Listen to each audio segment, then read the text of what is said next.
Emma Harris never believed in fate until the day she found the letter that wasn't meant for her.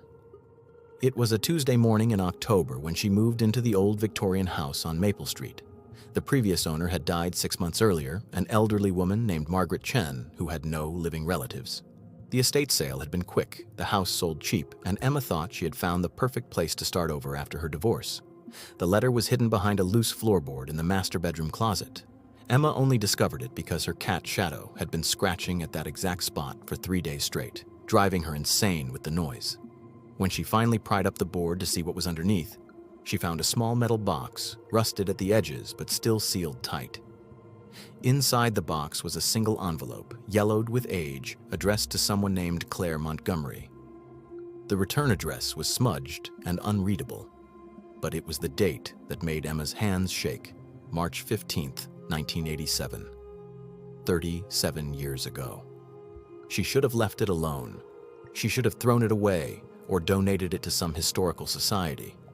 But something about the weight of that envelope in her hands, the way the paper felt both fragile and solid at the same time, made her carefully open it.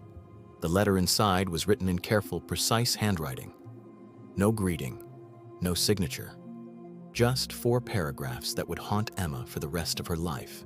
The first paragraph described a woman who lived in this house, a woman who had a secret she could never tell anyone, a woman who was being watched every single day by someone who knew what she had done. The second paragraph listed 3 dates, March 3rd, March 8th, March 12th. Each date was followed by a single word: warned, followed, marked. The third paragraph was a single sentence that made Emma's blood run cold. She thinks she is safe because she changed her name, but we know who she really is. The fourth paragraph was the most disturbing of all. If you are reading this, then she is already gone, and you are living in a dead woman's house, sleeping in a dead woman's bed, and you need to leave before they realize their mistake. Emma read the letter 3 times, each time feeling more uneasy. Who was Claire Montgomery? Was that Margaret Chen's real name? And who were they? She tried to convince herself it was just some elaborate prank, something left behind by the previous owner's friend, or a weird piece of creative writing. But that night, when she went to bed, she noticed something she hadn't seen before. There were scratches on the inside of her bedroom window, thin, deliberate lines that formed words. 3 words, barely visible unless you knew to look for them. They are watching. Emma didn't sleep that night. She sat in her living room with all the lights on, her phone in her hand, ready to call the police. But what would she tell them? That she found an old letter and some scratches on a window? They would think she was paranoid, maybe even mentally unstable. The next morning, she decided to do some research. She went to the local library and asked to see old newspaper archives. The librarian, a kind woman in her 60s named Patricia, helped her search for any mention of Margaret Chen or Claire Montgomery. They found nothing about Claire Montgomery, but they did find something about Margaret Chen. 38 years ago, in March of 1986, there had been a fire at an apartment building downtown. 7 people had died in that fire. The investigation ruled it as arson, but no suspect was ever found. The building had been owned by a company called Montgomery Properties. One of the victims had been Claire Montgomery, the owner's daughter. She was 24 years old. Emma felt her stomach turn. If Claire Montgomery died in 1986, then who was the letter addressed to? And why was it hidden in Margaret Chen's house? She kept digging. She found more articles about the fire, about the investigation, about the families of the victims. And then she found something that changed everything. There was a photograph from Claire Montgomery's funeral, a grainy black and white image of mourners standing around a casket. And there, in the back row, partially hidden behind other people, was a face Emma recognized. It was Margaret Chen. But she was younger, maybe in her 30s, with long dark hair and the expression of pure terror on her face. Emma's hands were shaking as she took a photo of the newspaper with her phone. Patricia noticed her distress and asked if she was okay. Emma lied and said she was fine, then rushed out of the library. She needed to talk to someone who had known Margaret Chen. She needed to understand what connection this woman had to Claire Montgomery and that fire. She found a neighbor, an old man named Robert, who had lived on Maple Street for 50 years. He remembered Margaret moving in shortly after the fire, remembered how quiet she was, how she never had visitors, how she always seemed to be looking over her shoulder. Robert told Emma something else too. He said that every year on March 15th, Margaret would leave her house at exactly midnight and walk to the cemetery 3 blocks away. She would stay there for exactly 1 hour, then return home. She did this for 37 years, until the night she died. March 15th, the same date on the letter. Emma asked Robert if he knew why Margaret did this. He said he didn't know for sure, but he had followed her once, years ago, just out of curiosity. Margaret had gone to a grave in the far corner of the cemetery, the grave of someone named Sarah Montgomery. Not Claire, Sarah. Emma went to the cemetery that afternoon. She found Sarah Montgomery's grave easily. The headstone was simple, with just a name and 2 dates. Sarah Montgomery, born 1962, died 1986, same year as the fire. But there was something else carved into the stone, something that looked like it had been added later. 5 words, barely legible. Forgive me for what I did. Emma stood there for a long time, trying to piece together what had happened. Margaret Chen had some connection to the Montgomery family. Someone named Sarah had died in the fire along with Claire, and Margaret had been visiting this grave every year for decades, carrying some terrible guilt. She went home as the sun was setting, her mind racing. She needed to find out more about Sarah Montgomery, about her relationship to Claire, about what really happened in that fire.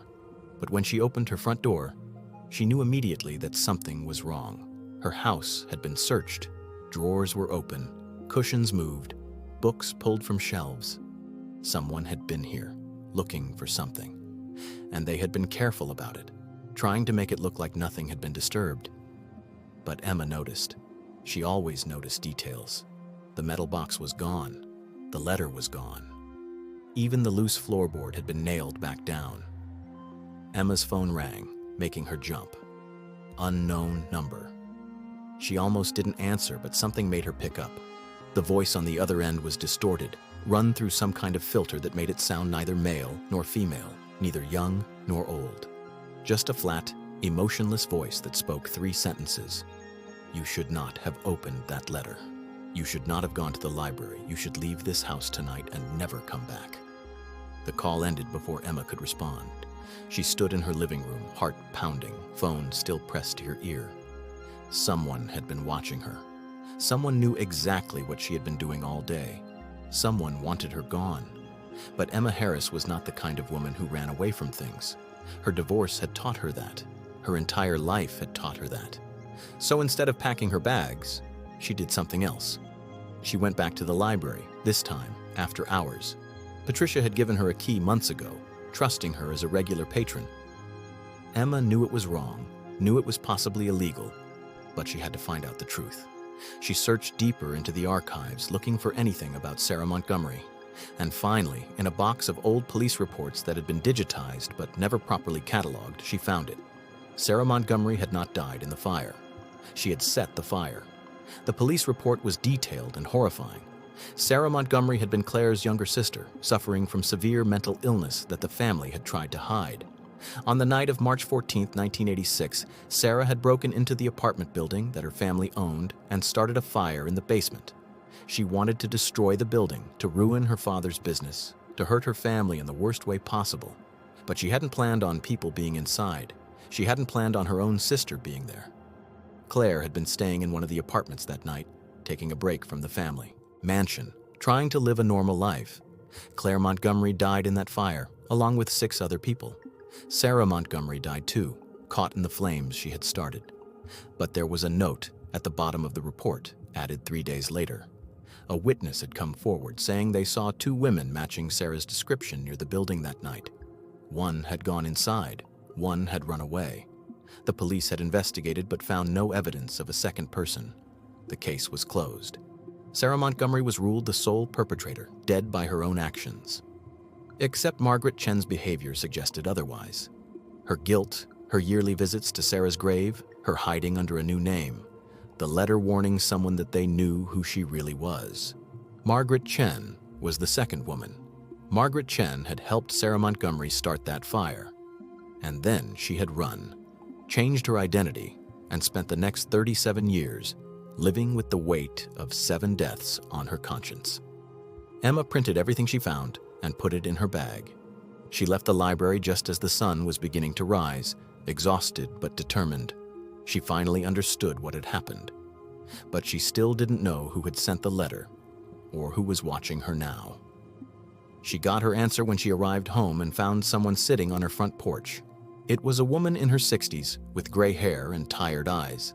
She was holding a photograph in her hands, an old faded picture of 2 young women smiling at the camera. Emma recognized one of them as young Margaret Chen. The other was Sarah Montgomery. The woman on the porch looked up at Emma and spoke in a quiet, sad voice. "My name is Rachel Montgomery. Claire and Sarah were my sisters. I sent that letter 37 years ago. I wanted Margaret to know that I knew the truth. I wanted her to live in fear the way my family lived in fear after the fire." Emma sat down next to Rachel, unsure of what to say. Rachel continued, her voice breaking. "Margaret called me 2 months ago. She was dying of cancer. She wanted to confess everything, to finally tell the truth about what happened that night. She told me that Sarah had begged her to help, that Sarah was having a breakdown and threatened to hurt herself if Margaret didn't help her get revenge on their father. Margaret was young and stupid and in love with Sarah. So she agreed." Rachel wiped her eyes. Margaret never meant for anyone to die. She thought the building would be empty. When she realized what they had done, when she saw the news the next morning, she ran. She changed her name, moved away, tried to disappear. But she never forgot. She visited Sarah's grave every year because she couldn't visit Claire's. She couldn't face what she had done to my sister. Emma asked the question that had been burning in her mind. Who searched my house? Who called me? Rachel shook her head. I don't know. When Margaret called me, she said there were others who knew about the fire, people connected to the victims' families, people who had spent decades looking for answers. She said if anyone ever found that letter, they would come looking. She hid it to protect herself, but also to protect anyone who might move into this house after she was gone. Emma felt a chill run down her spine. So there are people out there who know I found the letter. People who think I'm involved somehow? Rachel nodded slowly. Margaret told me she destroyed all the evidence years ago. But if they think you have something, if they think you know something that could expose them or give the victims' families closure, they will not stop until they find out what you know. Emma stood up, her decision made. Then I need to tell the truth. I need to go to the police with everything I've found. The victims' families deserve to know what really happened. Rachel looked at her for a long moment, then handed her the photograph. This is the only picture I have of my sisters together. Margaret sent it to me with her confession letter. She wanted me to remember that Sarah was sick, that she was not a monster, just a person who made a terrible mistake. And she wanted me to know that she was sorry, that she had spent every day of her life being sorry. Emma took the photograph and looked at the two young women, frozen in time, smiling like they had no idea what tragedy was waiting for them. She thought about Margaret Chen, living in this house for 37 years, alone with her guilt and her secrets. She thought about the letter, hidden under the floorboards like a buried confession. She thought about how one night, one decision, one mistake could echo through decades and destroy so many lives. 3 days later, Emma Harris went to the police with everything she had found. The case was reopened. The truth finally revealed.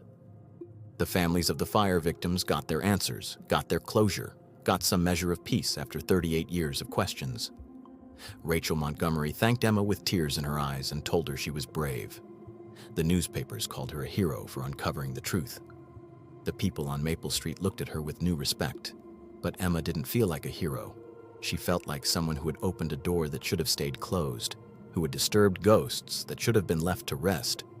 She still lives in that house on Maple Street. She kept the photograph Rachel gave her, framed it, and hung it on her wall. Sometimes, late at night, she thinks about Margaret Chen and wonders if she found peace before she died. She wonders if confessing to Rachel was enough, or if some sins are too heavy to ever put down. And sometimes, when shadow scratches at the floorboards, Emma thinks about all the secrets hidden in old houses, All the letters tucked away in metal boxes, all the stories buried under layers of time and silence. She thinks about how the past never really stays buried, how truth has a way of clawing its way to the surface, no matter how deep you try to hide it. She found a forgotten letter that changed everything, but what she really found was proof that some stories never end. They just wait, patient and persistent, for someone brave enough or foolish enough to tell them. The letter may be gone, but its truth remains. And Emma Harris learned that truth is not always a gift. Sometimes it is a burden you have to carry for the rest of your life. Sometimes it is the heaviest thing you will ever hold.